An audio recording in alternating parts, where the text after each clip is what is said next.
नमस्कार, सिंपल रेसिपीमध्ये सगळ्यांचं स्वागत आहे। आज आपण बनवणार आहोत संडे स्पेशल गुजरातमधील प्रसिद्ध हांडवो। रेसिपीला सुरुवात करूया।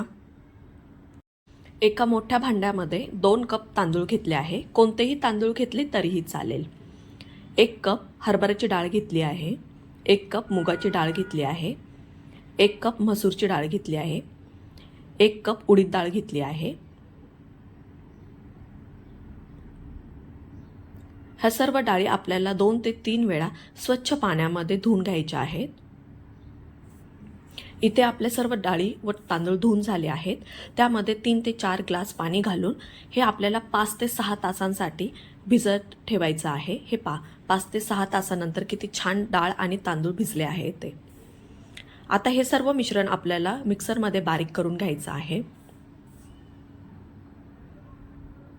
हे मिश्रण जाडसर बारीक करून घ्यायचं। अशा प्रकारे एका मोठ्या भांड्यामध्ये काढून घ्यायचं।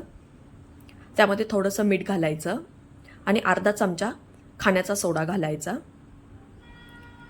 हे व्यवस्थित मिक्स करून घ्यायचं आणि हे पीठ आपल्याला आंबवण्यासाठी 5 ते 6 तास परत ठेवायचं आहे। हे 5 ते 6 तासानंतर किती छान पीठ फुगलं पण आहे आणि आंबवलं पण आहे। हे पहा, त्यामध्ये आपण काही भाज्या घालणार आहोत। इथे मी दुधी भोपळा घेतला आहे। अर्धा दुधी भोपळा किसून घ्यायचा, 1 ते 2 गाजर आहेत ते किसून घ्यायचे, शिमला मिरची कापून घ्यायची, कोथिंबीर कापून घ्यायची आणि हे सर्व भाज्या आपल्याला त्यामध्ये घालून घ्यायच्या।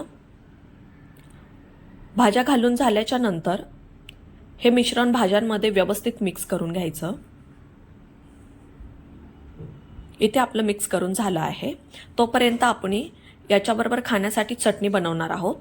इथे मी थोडंसं खोबरं घेतलं आहे, थोडेसे चणे घेतले आहे, ते हिरवी मिरची, कोथिंबीर, कढीपत्ता आणि 1 वाटी दही घेतला आहे, लसूण आल्याची पेस्ट टाकली आहे, थोडंसं मीठ आणि हे मिक्सरमध्ये आपल्याला दळून घ्यायचं आहे। अशा प्रकारे यामध्ये आपण थोडंसं तेल घातलं आहे फोडणीसाठी। 1 चमचा जिरी मोहरी घालायची, थोडासा हिंग घालायचा, कढीपत्त्याची पाने घालायचे आणि ही फोडणी आपल्याला चटणीमध्ये ओतून घ्यायची आहे।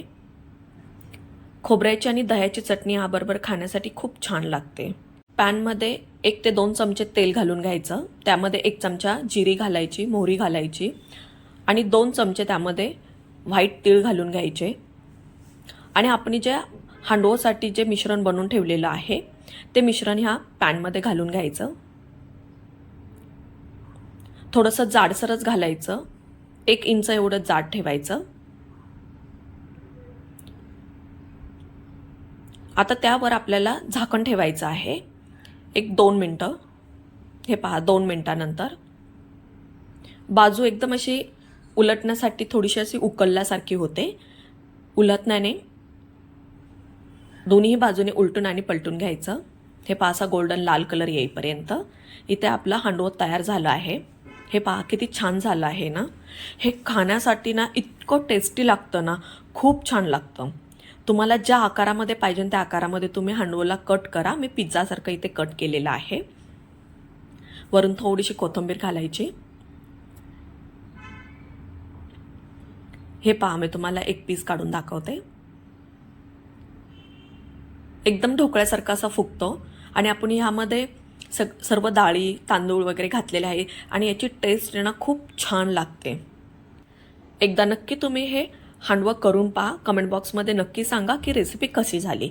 चॅनलवर नवीन असताल तर नक्की लाईक शेअर सबस्क्राईब करण्यासाठी अजिबात विसरू नका। तोपर्यंत बाय बाय।